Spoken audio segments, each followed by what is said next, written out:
రేపే పంచమి శుక్రవారము పంచమి కలిసి వస్తే దానిని ఒక పర్వదినంగా భావిస్తారు. ఈ రోజంటే అమ్మవారికి మహాప్రీతి. పంచమి తిథి అనేది అమ్మవారికి చాలా ఇష్టమైన తిథి. అయితే ఈ పంచమి తిథి రోజున బీరువా కింద ఈ ఆకును పెట్టండి చాలు, నోట్ల కట్టలు వచ్చి పడతాయి. అపార ధన యోగం కలుగుతుంది. మీకు ఉండే ధన సమస్యలన్నీ కూడా పోతాయి. కాబట్టి మర్చిపోకుండా పౌర్ణమి రోజు బీరువా కింద ఈ ఆకును పెట్టండి. అలా పెట్టడం వలన మీకు ఎప్పుడు డబ్బుకు లోటు అనేది రాదు. ధన సమస్యల నుండి బయటపడే అవకాశాలు వస్తాయి.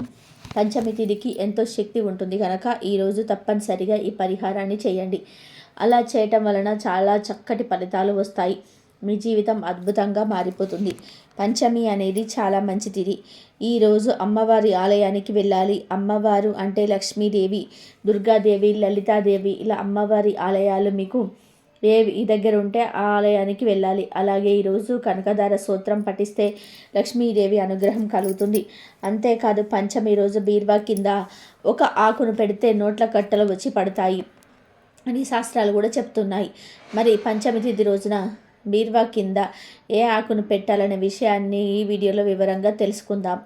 అంతకన్నా ముందు శంకరాచార్యుల వారు అమ్మవారితో ఎందుకు పాచికలాడారు, ఆ ఆటలో ఎవరు గెలిచారు అనే విషయాన్ని తెలిపే కథను విందాం. శక్తి పీఠాల్లో మధురమైన మీనాక్షి ఆలయ పీఠం ముఖ్యమైనది.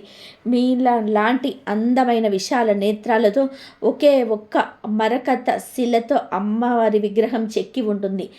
ఆకుపచ్చ నీలం కలగలిపిన మరకత మణి శరీర కాంతి అమ్మ ప్రత్యేకత. మధురను పాలించే పాండ్యరాజులంతా మీనాక్షిని ఆడపడుచుగా కులదేవతగా ఆరాధిస్తారు. దేవి భాగవత పురాణంలో మణిద్వీప వర్ణనలో ఆ ఆలయాన్ని పాండ్యరాజులు రూపొందించారు. చతుషష్ఠి కళా నిలయమైన మీనాక్షి రాత్రి వేళలో ప్రాణహింసకు పాల్పడేది. ఆమెను శాంతింపచేయడానికి దేశం మొత్తం మీద వేద పండితుడు ఋత్వికులను పిలిపించిన పాండురాజులు యజ్ఞాలు, యాగాలు, పూజలు, జపహోమాలు అన్నీ చేయించారు. కానీ ఆ పూజలు చేసిన వారినే కవిలించి వేసింది అమ్మవారు. చేసేది లేక నిస్సహాయంగా ఉండిపోయిన పాండ్యరాజులు సూర్యాస్తమయం అయ్యాక నగరంలో ఎవరు తిరగకూడదు అంటూ నిషేధాజ్ఞలను విధించారు. ఆ మాట ధిక్కరించి ఎవరైనా బయటకు వస్తే అమ్మవారి కోపాగ్నికి ఆహుతి అవ్వాల్సిందే. అక్కడ క్షేత్రపాలకుడు అమ్మవారి అర్ధభాగమైన సుందరేశ్వరుడు అనగా శివుడు కూడా అంతా చూస్తూ ఉండిపోయాడు. దేవేరి ప్రవృత్తి మార్చడానికి ఏమీ చేయలేకపోయాడు.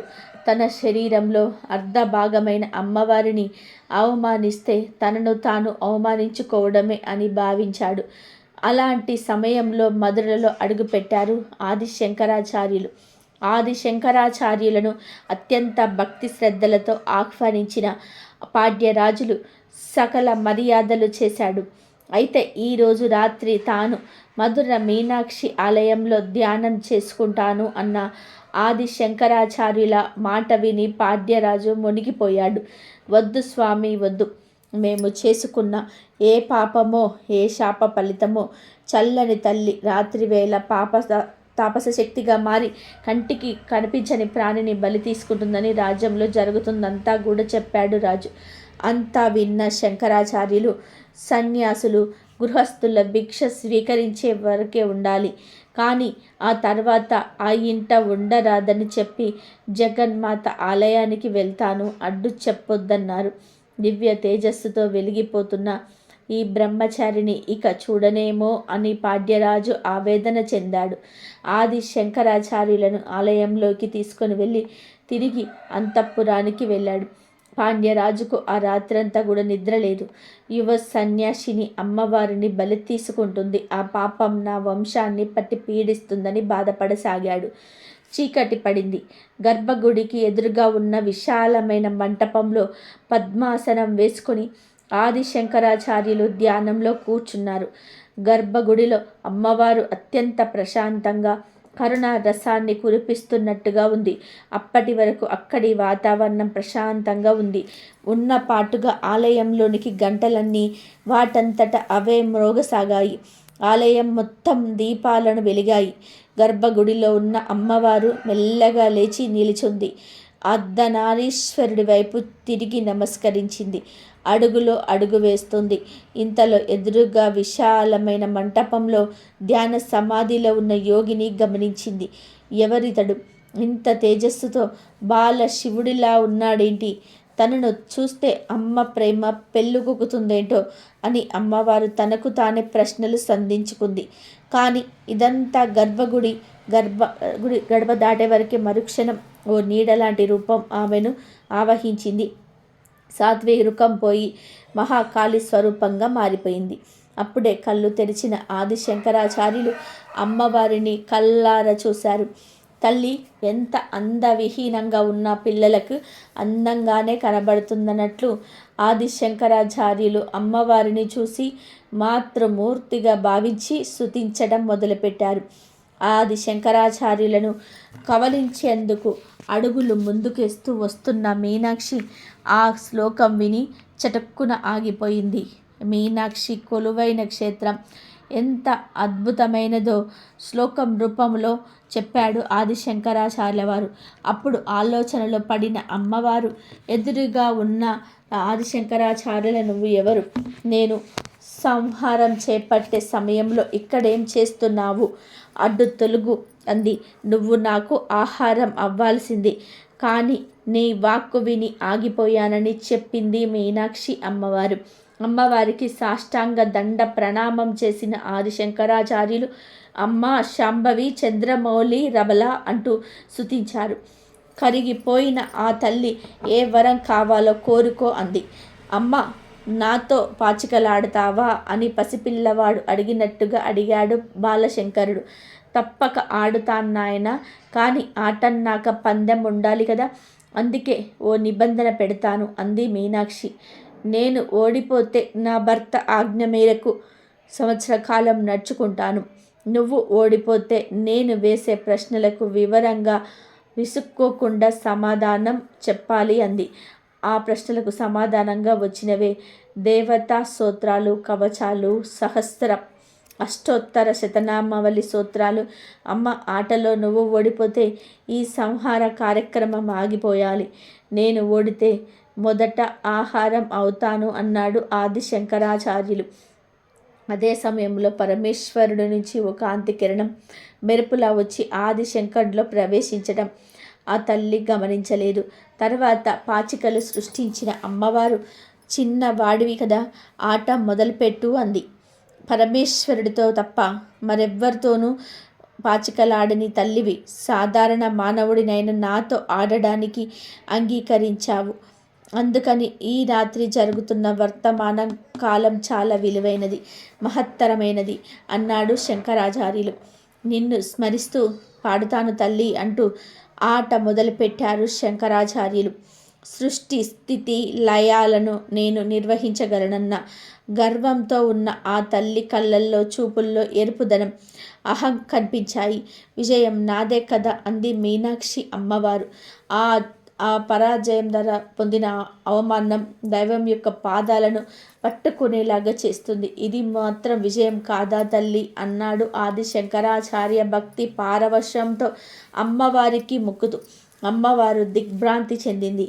నాయన, నీ ప్రతి అక్షరం ఒక కవిత్వమే, ఆ ప్రతి కవిత స్తోత్రమే, ఆ స్తోత్రం ప్రతిదీ శృతి సమ్మతమై వేదమై వేదవార్యై అలలారుగాక అని దీవించింది. ఆట పూర్తయ్యే వరకు గర్భగుడిలోనే ఉంటానని చెప్పి వెనక్కి వెళ్ళి తన స్థానంలో కూర్చొంది మధుర మీనాక్షి. ఆ క్షణం ఆమె శాంత స్వరూపిణిగా మారి ఈ యోగిని ఓడించకూడదని అమ్మలా ఆలోచించింది. ఆది శంకరాచార్యులి తొలి విజయం ఇదే. సంహారానికి వెళ్తున్న అమ్మవారిని వెనక్కు పంపించి మళ్ళీ శాంత స్వరూపిణిగా మార్చారు. వరుస శ్లోకాలు చెప్తూ అమ్మను స్తుతిస్తూ ఆ ఆట తెల్లవారి వరకు సాగింది. అప్పటికే తేరుకున్న మధుర మీనాక్షి, కాసేపట్లో సూర్యుడు వచ్చేస్తాడు, తాను ఓడిపోతే సంహారం ఆపేయాలని అంటూ ఆ ఆట మీద దృష్టి కేంద్రీకరించింది మీనాక్షి అమ్మవారు. కుండలిని యోగ శ్లోకాలు సహస్ర నామ స్తోత్రం చదువుతూ పాచికలు కదిపారు. దూరంగా శివభక్తుల రాక, నమ్మక చమకాలు, అమ్మవారి సుప్రభాత గానాలు ప్రారంభమయ్యాయి. నాయన చివరి పందెం నాది. నా పావులన్నీ మధ్య గడిలోకి వచ్చాయి. నేను గెలిచాను అంది అమ్మవారు. నీ చేతిలో ఓటమి కంటే నీ బిడ్డకు కావలసింది ఏముంది అన్నాడు ఆదిశంకరాచార్యులు. ఆట వైపు ఒక్కసారి తేరిపారి చూడమ్మా. సంఖ్యాశాస్త్రం పరంగా, అక్షర సంఖ్యాశాస్త్రపరంగా, మంత్రశాస్త్రపరంగా గెలుపు నాది అన్నారు. నవావరణలతో కూడిన శ్రీచక్ర రూపం. శ్రీచక్రంలోని ఉగ్ర బీజాలు మాయమై నీలో తాత్కాలికంగా ఆవహించిన తాపస శక్తి మాయమైంది. శ్రీచక్రం నీ దేహమైతే సహస్రనామావళి ఈ నామం. నీ అపార కరుణతో ఈ రాత్రంతా నా తపస్సు దారపోసి నేను ఏర్పరిచిన ఈ శ్రీచక్ర రాజ్యాన్ని నేను తిరస్కరిస్తావా? నీవు చేసిన ఈ సృష్టిని, నీవు ఉనికిని నీవే అంతరహితమని నిరూపిస్తావా? అలా చేస్తే అస్తికత ఉండక నాస్తికత ప్రబలి సర్వ సృష్టి నాశనమవుతుందని చెప్పి ఆగిపోయారు ఆదిశంకరాచార్యుడు. అప్పటి వరకు పాచికలు ఆడేందుకు గీచిన గడువు శ్రీచక్రం అని గాని తనను అందులో ప్రతిష్ఠించాడు అంటే బంధించాడు అని అమ్మవారు గుర్తించలేదు. అప్పుడు కళ్ళు తెరిచిన పరమశివుడు, దేవి, నీ నీ తాపస స్వభావాన్ని అదుపు చేయలేకపోయాను. ఎందరో నిర్దాక్షణంగా బలి అయిపోయారు. ఈ ప్రాణికోటిని రక్షించేదెవరు? నీ తాపత శక్తిని ఎవరు జయించలేరు. నేను ప్రయత్నం చేస్తే నా అర్ధ శరీరాన్ని అవమానపరచటమే అవుతుంది. అందుకని సకల దేవతలు నేను సాక్షిభూతాలుగా ఉండిపోయాము. నీ తాపస శక్తిని అదుపు చేయగల యంత్రాన్ని మంత్రపూతంగా సిద్ధం చేయాలి. అందుకు ఒక కారణ జన్ముడు దిగి రావాలి. ఏ మలినం అంటని బాల్యంలోనే సన్యసించి సర్వదేవత సాక్షాత్కారం పొంది మంత్రదృష్టగా మారాలి. నీ అనుగ్రహానికి పాత్రుడై నిన్ను తన మాతృ ప్రేమతోనే జయించగలగాలి. అందుకే ఆ సమయం కోసం వేచి ఉన్నాను. ఇతడు నా అంశతో జన్మించిన అపర బాలశంకరుడు. నిరాడంబరంగా సాగించిన అతడి పర్యటన యొక్క ఉద్దేశం అతడికి హృదయానికి పరమశివుడినైన నాకు మాత్రమే తెలుసు అన్నాడు శివుడు. ఆ మాటలు విని అమ్మవారు ముఖంలో ప్రశాంతత చోటు చేసుకుంది. ఆలయంలో రాత్రి ఏం జరిగిందో అనే భయంతో పాడ్యరాజు తెల్లవారేసరికి పరుగులు తీశాడు. అక్కడ కనిపించిన దృశ్యం చూసి ఆశ్చర్యపోయాడు. శ్రీచక్రానికి కాస్త దూరంలో నిల్చున్న పార్వతీ పరమేశ్వరులను స్తుతిస్తూ ఆదిశంకరాచార్యులు కనిపించారు. అప్పుడు పరమేశ్వరుడు, ఆదిశంకరుల శ్రీచక్ర ప్రతిష్టతో నీ ఇంటి ఆడపడుచునైన వీనాక్షి ఇక రాత్రి వేళ తాపశక్తిగా మారదని పాడ్యరాజుకు అభయమిచ్చి మాయమైపోయారు. అందుకే శ్రీచక్రాన్ని దర్శించిన, స్మరించిన న్యాయబద్ధమైన, యోగ్యమైన అర్హత ఉన్నవారికి సర్వ కోరికలు నెరవేరుతాయి అంటారు. ఆదిశంకరులు చిత్రించి ప్రాణప్రతిష్ఠ చేసిన శ్రీచక్రం మధుర మీనాక్షి ఆలయంలో భూమిలోనికి వెళ్ళి ప్రతిష్ఠితమైపోయింది.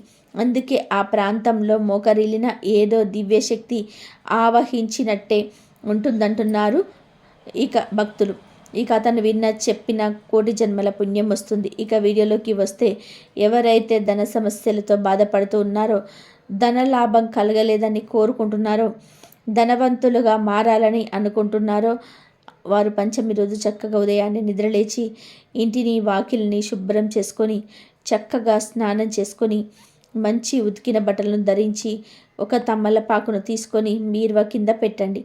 ఏమీ లేదు, ముందు ఒక తమ్మలపాకును తీసుకొని దాని మీద స్వస్తిక్ గుర్తును వేయండి. పసుపుతో స్వస్తిక్ గుర్తును వేయండి. ఆ తర్వాత ఈ తమ్మలపాకు మీద కొంచెం గల్లనుప్పును కూడా వేయండి. ఆ ఉప్పు మీద ఎంత ఉప్పు పడితే అంత వేయండి. ఉప్పు సముద్రం నుండి పుట్టింది గనక ఉప్పు అంటే లక్ష్మీదేవికి ఎంతో ఇష్టం. ఉప్పుకు మన కష్టాలను, దరిద్రాలను, సమస్యలను తొలగించి అతీత శక్తులున్నాయి గనక ఉప్పును వేయండి. ఆ తర్వాత ఉప్పు మీద ఒక యాలక్కాయను పెట్టండి. ఇలా యాలక్కాయ పెట్టడం వల్ల ధనం మీ వైపు అట్రాక్ట్ అవుతుంది. ఎందుకంటే ధనాన్ని ఆకర్షించే శక్తి యాలక్కాయలకు ఉంటుంది. మన జీవితాన్ని మార్చేసే శక్తి యాలక్కాయలకు ఉంది కనుక ఒక యాలక్కాయను ఉప్పు మీద పెట్టండి. చివర్లో చిటికెడు పసుపు, కుంకుమను కూడా వేయండి. ఆ తర్వాత తమలపాకును జాగ్రత్తగా ఉప్పుతో సహా తీసుకొని వెళ్ళి మీ బీరువా కింద పెట్టండి. పెట్టే ముందు ఒకసారి బీరువా కింద దుమ్ము ధూళి లేకుండా క్లీన్ చేసి పెట్టండి. పెట్టిన తమలపాకును వారం రోజుల పాటు అలాగే ఉంచండి. వారం రోజుల తర్వాత ఈ ఆకును తీసి దానిలోని ఉప్పును, యాలకులను, పసుపు, కుంకుమలను ఎక్కడైనా సరే చెట్టు మొదట్లో పడేయండి. ఇలా ఈ పరిహారాన్ని ఫలితం వచ్చే వరకు 1కి 2 సార్లు చేయండి. పంచమి తిథి రోజున చేయాలి. ఇలా చేయటం వలన మీకు ఉండే ధన సమస్యలు పోతాయి. ధనం విపరీతంగా వస్తుంది. నోట్ల కట్టలు వచ్చి పడతాయి. అపార ధన యోగం కలుగుతుంది. కనుక మీరు కూడా పంచమి తిథి ఉన్న రోజున బీరువా కింద ఈ విధంగా తమలపాకును పెట్టి ధన లాభాన్ని పొంది ఆనందంగా జీవించండి. రేపు పంచమి తిథి వచ్చిన అద్భుతమైన రోజు. పంచమి తిథి అంటే లక్ష్మీదేవికి ఎంతో ఇష్టం. అయితే ఈరోజు సాయంత్రం 5:30 నుండి 6:30 మధ్యలో ఇది వేసి ఒక దీపం వెలిగిస్తే చాలు, తరతరాలకి తరగని ఐశ్వర్యం వస్తుంది. మీ ఇల్లంతా ఐశ్వర్యంతో వెలిగిపోతుంది. మీ జాతకం మారిపోతుంది. ఇక మీకు తిరగనిది ఉండదు. వద్దన్న డబ్బు వస్తుంది. కూటికి లేని వారు కూడా కోటీశ్వరులుగా మారిపోయే అవకాశాలు వస్తాయి.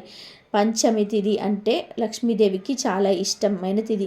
లక్ష్మీదేవికి దీపం అన్నా కూడా ఎంతో ప్రీతి కనుక ఈరోజు ఇప్పుడు మనం చెప్పుకునే విధానంగా దీపం పెట్టాలి. దీపానికి మన సాంప్రదాయంలో ఎంతో ప్రాధాన్యత ఉన్నది. మన సనాతన సాంప్రదాయంలో దీపానికి ఒక ప్రత్యేక స్థానం ఉంది. ఈ దీపం వెలుతురును ఇవ్వటమే కాకుండా మనల్ని అజ్ఞానం నుండి జ్ఞానం వైపు నడిపిస్తుంది. ధార్మికమైన కార్యక్రమాలను అందరూ కూడా మన దీపాలను వెలిగిస్తాము. భారత పురాణ ఇతిహాసాల్లోనూ వేదాంగాల్లోనూ దీపానికి ఒక ఉత్కృష్టమైన స్థానం ఉంది. దీపంలో మనం మొట్టమొదటిసారిగా చూసే సుగుణం కాంతే కానీ అంతకు మించిన ఒక స్ఫూర్తిని దీపం మనకు అందిస్తుంది. దీపం చివరి వరకు తన కాంతిని పరులకు పంచుతుంది.